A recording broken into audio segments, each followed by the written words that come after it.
Twip! Bonjour et bienvenue sur cette nouvelle vidéo, toujours faite avec le cœur et tournée avec les pieds. Aujourd'hui, petit sujet qui est plus ou moins en écho avec l'actualité du comics, puisque notre ami Donny Cates a apparemment donné ses lettres de noblesse à notre ami Venom. Et je voudrais juste revenir avec vous sur un titre qui était déjà paru à l'époque sur ce personnage en 1993 aux États-Unis, paru chez nous, enfin, sous nos latitudes chez nous en 1995 par Semic. Donc Venom, encore une fois.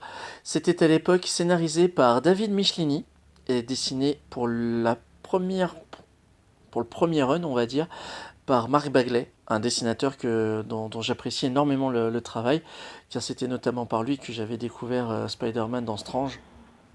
Alors quand j'ai su qu'ils allaient faire un spin-off sur Venom, que déjà je trouvais cool, et qu'en plus ça allait être notre ami Bagley au dessin, ça allait être caviar. Mais est-ce que ça allait être vraiment caviar aussi au niveau du scénario? En l'ayant relu, le titre, il est ancré dans son époque, hein, clairement. Il est ancré dans son époque. Par contre, il y a un très gros effort de travail qui a été fait sur l'ancrage. Ce sont De La Rosa et Milgrom qui se sont chargés de l'ancrage de Mark Bagley et ça match super bien. Alors ici, vous avez une édition reliée. On avait les 3 premiers numéros. Ça coûtait à l'époque 31 francs. Donc je vous laisserai faire la reconversion. C'est-à-dire pas grand-chose. Avec compte tenu de l'inflation, on va dire que ça coûtait entre 6 et 7 euros maxi. Donc voilà, ça vous donne une idée du truc. Donc dedans, on avait 3 numéros. C'était un album relié. Les albums reliés chez Semic étaient publiés de manière trimestrielle. Au niveau des invendus de certains titres, s'ils avaient la possibilité de le faire, ils récupéraient les numéros, mettaient une surcouverture, comme ceci, mettez une colle, un point de colle sur la tranche, et boum, ça faisait un album relié.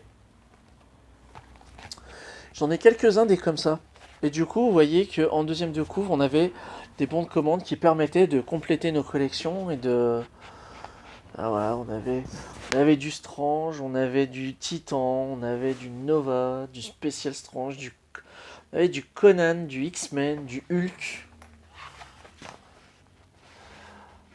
la croisade cosmique, la guerre du pouvoir, on avait les RCM, tout ça, tout ça.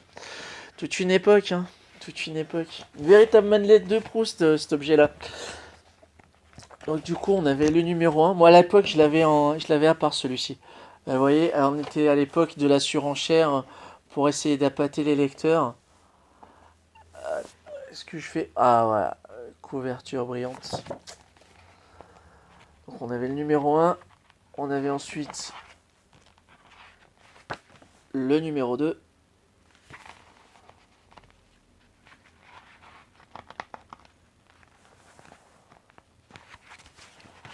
Et le numéro 3. Alors ce qui se passe, c'est que donc Mark Bagley est au dessin dans le premier numéro de Venom. Et au numéro 2, en cours de route, l'équipe technique change. Enfin, le dessinateur change. Ce n'est plus Mark Bagley, mais c'est Ron Lim. Alors je vais vous montrer déjà la différence.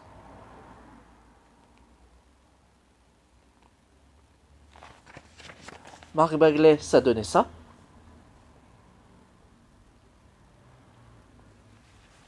Je me rappelle qu'à l'époque, je prenais une feuille calque et je recalquais les dessins de Bagley à l'époque pour essayer de m'inspirer de son style.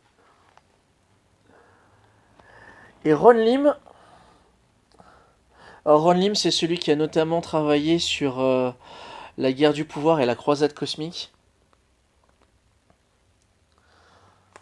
Alors oui, alors maintenant c'est l'histoire comme la guerre de l'infini, la croisade de l'infini. Enfin, le titre est un peu plus conforme au titre original en VO. Pour moi, ça sera toujours la guerre du pouvoir et la croisade cosmique. Et le défi Thanos, bien évidemment. Spider-Man, on va être plus sur un style un peu dans ce style-là. Un petit peu plus anguleux. Voilà, là, ça parle plus, là. Ouais, il est quand même un chouï différent. Ça rend pas pareil. Ça rend pas pareil. Par rapport à Bagley, où on avait...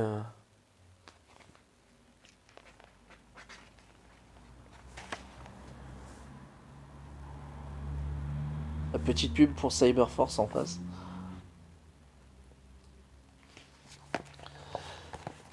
C'est un titre que j'aimais beaucoup au début. Après, quand l'équipe artistique a changé, Michelini est toujours au scénario pendant un certain nombre de numéros, mais il a été assez, assez vite remplacé derrière, je crois. Je peux me tromper, hein, n'hésitez pas à me corriger dans les commentaires encore une fois. Mais il me semble que Michelini a quitté le navire au bout de 2 ou 3 runs sur Venom. Et la série a finalement fini par être... enfin, la série a fini par être stoppée faute de vente. Ce qui était dommage. Moi, le truc, c'est que Mark Bagley, sur un personnage comme le tisseur, ça fonctionne vachement bien. Sur Venom, s'il avait perduré, ça aurait pu donner quelque chose de bien plus intéressant à mon sens. Voilà, c'était la petite curiosité du jour. Donc si vous voulez vous intéresser sur ce pan-là de l'histoire avant de découvrir le travail de Donny Cates, à moins que vous ayez déjà connu le travail de Donny Cates, et si vous voulez savoir euh, un petit peu plus sur le personnage au niveau des antécédents de pourquoi Venom a décidé de ne punir que les vrais coupables et de protéger les innocents, vous avez une partie de la réponse là-dedans.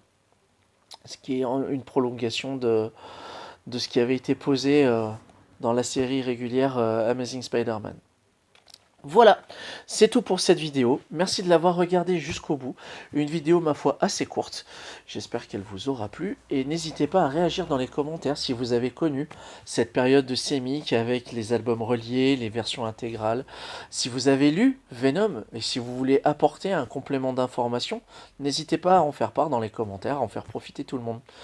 D'ici là, prenez soin de vous, restez chez vous si vous le pouvez, et si vous sortez, attestation, port du masque, geste barrière, tout ça, tout ça. D'ici là, prenez soin de vous, plus de inquiétude, et à bientôt pour une prochaine vidéo. Salut!